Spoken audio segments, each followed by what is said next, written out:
വടക്കാഞ്ചേരി നഗരസഭ 2025-26 വാർഷിക പദ്ധതിയിൽ ഉൾപ്പെടുത്തി ഭിന്നശേഷിക്കാർക്ക് സഹായ ഉപകരണങ്ങൾ ആര്യമ്പാടം പകൽ വീട്ടിൽ വെച്ച് വിതരണം ചെയ്തു. വടക്കാഞ്ചേരി നഗരസഭ വികസന standing committee chairman Anoop Kishore ഉദ്ഘാടനം ചെയ്തു. വടക്കാഞ്ചേരി നഗരസഭാ ക്ഷേമകാര്യ standing committee chairperson Jameela teacher അധ്യക്ഷത വഹിച്ചു. ആരോഗ്യ standing committee chairman Aravindakshan, councillor Shailaja, ICDS സൂപ്പർവൈസർമാരായ രമ്യമോൾ, ഇ ചന്ദ്രൻ എന്നിവർ ആശംസകൾ അർപ്പിച്ച് സംസാരിച്ചു. 3 ലക്ഷം രൂപ ചിലവഴിച്ചാണ് നഗരസഭ ഈ പദ്ധതി നിർവഹിച്ചത്.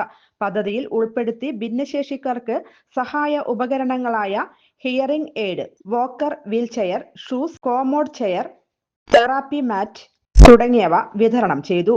News desk any time news. ചുരുങ്ങിയ ചിലവിൽ വീട്ടുമുറ്റത്തൊരു വിളക്ക്, വൈദ്യുതി വേണ്ട, ബാറ്ററി വേണ്ട, പൂർണ്ണമായും സോളാറിൽ പ്രവർത്തിക്കുന്ന ലൈറ്റുകൾ നിങ്ങളുടെ വീടുകളിലോ സ്ഥാപനങ്ങളിലോ എവിടെയായാലും സ്ഥാപിച്ചു കൊടുക്കുന്നു.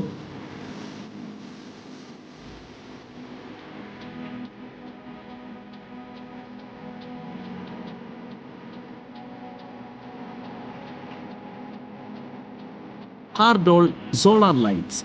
കൂടുതൽ വിവരങ്ങൾക്ക് വിളിക്കേണ്ട നമ്പർ 9447 132148. കൂടുതൽ വാർത്തകൾക്ക് ഞങ്ങളുടെ ചാനൽ സബ്സ്ക്രൈബ് ചെയ്യുക. ഫേസ്ബുക്ക് ഫോളോ അപ്പ് ചെയ്യുക. വാർത്തകൾ വേഗത്തിലറിയാൻ എനി ടൈം ന്യൂസ്.